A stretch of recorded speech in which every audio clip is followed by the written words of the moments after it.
وہ ڈاکٹر سعد صاحب وہ آیت پڑھتے تھے ما کان ابراہیم یہودی ولا نصرانی، ابراہیم نہ تو یہودی تھے نہ نصرانی تھے۔ یہودی کہتے تھے ہم ابراہیمی ہیں، عیسائی کہتے تھے ہم ابراہیمی ہیں۔ اللہ نے کہا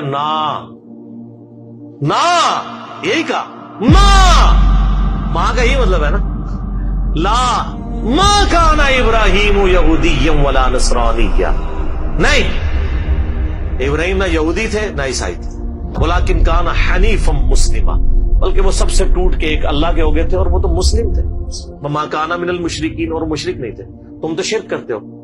تو ڈاکٹر صاحب جب یہ آیت پڑھتے تھے وہ کہتے تھے اس کو اپنے آپ پہ بھی فٹ کر لیں کہ نبی علیہ السلام نہ دیوبندی تھے نہ بریلوی تھے، بلکہ وہ سب سے ٹوٹ کے ایک اللہ کے ہو گئے تھے اور مسلم تھے۔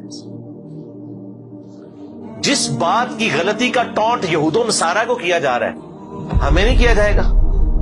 ابراہیم علیہ السلام، ہمارے نبی علیہ السلام نہ سنی تھے نہ شیعہ تھے، بلکہ تو مسلم تھے۔